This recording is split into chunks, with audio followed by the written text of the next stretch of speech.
और इस बीच गाजा में फंसे लोगों की मदद के लिए रूस की तरफ से भेजी गई राहत सामग्री की पहली खेप मिस्र पहुंच गई। रूस ने कुछ दिन पहले ही गाजा में फंसे लोगों की मदद का ऐलान किया था और उसने अपना वादा निभाते हुए मदद की पहली खेप मिस्र पहुंचा दी। रूस की तरफ से जानकारी दी गई कि उसने गाजा के लोगों के लिए कई टन चावल, गेहूं और चीनी की मदद की, जो एक प्लेन के जरिए रूस से मिस्र पहुंची। वहां से सामने आए वीडियो में मिस्र के एक एयरपोर्ट पर मदद के सामान से भरा विमान खड़ा हुआ दिखाई दिया, जिससे एक एक कर कई बोरियां उतारी गई।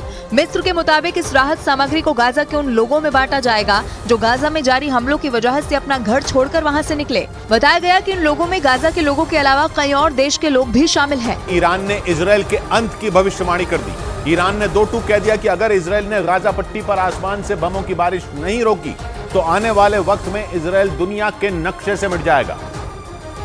क्योंकि ईरान का दावा है कि गाजा पट्टी में मौजूद अस्पताल पर हुए हमले के बाद तमाम अरब और मुस्लिम देश इससे बुरी तरह चिढ़े हुए हैं, जो गाजा पट्टी पर हमले रोकने के लिए लगातार इजरायल पर दबाव बनाने के साथ उस पर पलटवार करने की धमकी तक दे रहे हैं। इसी वजह से ईरान ये दावा कर रहा है कि अगर इजरायल ने हमास के खिलाफ हमले नहीं रोके तो उसके खिलाफ अरब और मुस्लिम देश जंग का बिगुल बजा देंगे, और अगर ऐसा हुआ तो फिर इजरायल को दुनिया की कोई भी ताकत खत्म होने से नहीं बचा पाएगी। पायान रजीम सहियोनिस्ती आगाज ख्वाहिद शुद। गाजा पट्टी में मौजूद अल अहली अस्पताल पर हुए हमले के विरोध में ईरान की राजधानी तेहरान में जोरदार प्रदर्शन हुए। वहां से आई तस्वीरों में बड़ी संख्या में लोग शहर की सड़कों पर उतरकर इजरायल के खिलाफ प्रदर्शन करते नजर आए। विरोध प्रदर्शन के दौरान भाषण देते हुए ईरान के राष्ट्रपति इब्राहिम रईसी ने इजरायल के दोस्त अमेरिका को खुली चुनौती दे दी। उन्होंने ये दावा किया कि अगर मुस्लिम देशों ने जंग का ऐलान कर दिया तो इजरायल को खत्म होने से अमेरिका भी नहीं बचा पाएगा, और ये साफ कर दिया कि हमास के साथ चल रही इस जंग में इजरायल का खात्मा होकर ही रहेगा,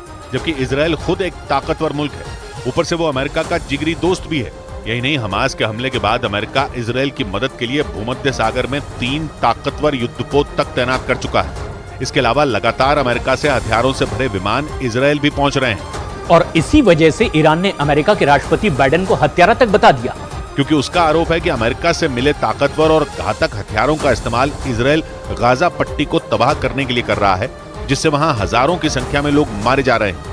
ईरान का यह भी आरोप है कि अमेरिका इजरायल की मदद करके जंग की आग में घी डालने का काम कर रहा है। और इस बीच गाजा के अल अहली अस्पताल में हुए हमले से जुड़ा एक वीडियो सामने आया, जिसमें उस अस्पताल की तरफ एक साथ कई रॉकेट आगे बढ़ते हुए दिखाई दिए। गाजा के इस अस्पताल में 2 दिन पहले भीषण हमला हुआ था और इसी हमले में कई बच्चों समेत सैकड़ों लोगों की मौत हो गई थी। इस घटना का जो वीडियो सामने आया उसमें एक साथ कई रॉकेट उस अस्पताल की तरफ बढ़ते हुए दिखाई दिए। 2 दिन पहले अल अहली अस्पताल में हुए उस हमले का आरोप हमास ने इजरायल पर लगाया था, जबकि इजरायल ने इसमें अपनी फौज का हाथ होने से साफ इनकार कर दिया था। साथ ही ये भी दावा किया गया कि गाजा से चलाए जा रहे किसी आतंकी संगठन की तरफ से दागे गए रॉकेट ने ही उस अस्पताल पर कहर बरपा दिया था। बताया गया कि ये वीडियो उसी अस्पताल के पास मौजूद एक इमारत में लगे सीसीटीवी कैमरे में रिकॉर्ड हो गया था, जिसमें आसमान में रॉकेट की बारिश होती हुई दिखाई दी। ईरान ने तीसरे विश्व युद्ध की धमकी तक दे दी, क्योंकि इस जंग में न तो हमास हार मानने के लिए तैयार है, न ही इजरायल पीछे हटने के लिए राजी है, और हर गुजरते दिन के साथ ये जंग भीषण और भयानक होती जा रही है। और माना जा रहा है कि अगर इजरायल ने अपना सैन्य अभियान नहीं रोका तो ये जंग तीसरे विश्व युद्ध में बदल सकती है, क्योंकि ब्रिटेन के अखबार डेली मेल की एक रिपोर्ट में ये दावा किया गया कि अगर ईरान जंग में कूदा तो फिर पूरी दुनिया में आग लग जाएगी, या ये कहें कि दुनिया तीसरे विश्व युद्ध की आग में झुलसने लगेगी, क्योंकि ईरान के जंग में उतरने के साथ ही पूरी दुनिया 2 हिस्सों में बंट सकती है। और रिपोर्ट के मुताबिक ईरान को रोकने के लिए तमाम पश्चिमी देश अमेरिका के साथ जंग में शामिल हो जाएंगे, जिन्हें टक्कर देने के लिए और ईरान के समर्थन में मुस्लिम और अरब देश भी इजरायल पर टूट पड़ेंगे। और तो और रिपोर्ट में यह भी दावा किया गया कि अमेरिका के कट्टर दुश्मन रूस और चीन भी ईरान का साथ देने के लिए इजरायल के खिलाफ जंग का बिगुल बजा सकते हैं। ईरान के युद्ध में उतरते ही पूरी दुनिया जंग के मैदान में बदल सकती है, और माना जा रहा है कि ईरान लेबनान के चरमपंथी संगठन हिजबुल्लाह को जंग में उतारने की पूरी तैयारी कर चुका है। इसीलिए वो बार बार इजरायल को हिजबुल्लाह का डर दिखा रहा है, क्योंकि दावा किया जा रहा है कि ईरान का इशारा मिलते ही हिजबुल्लाह इजरायल के खिलाफ जंग में शामिल हो जाएगा। उसका दावा है कि अगर हिजबुल्लाह ने जंग का मोर्चा खोला तो फिर इजरायल में भूकंप आ जाएगा और वहां ऐसी तबाही मचेगी जिसे इजरायल तो क्या अमेरिका भी रोक नहीं पाएगा। क्योंकि हिजबुल्लाह एक ऐसा चरमपंथी संगठन है जिसकी ताकत हमास से कई गुना ज्यादा है।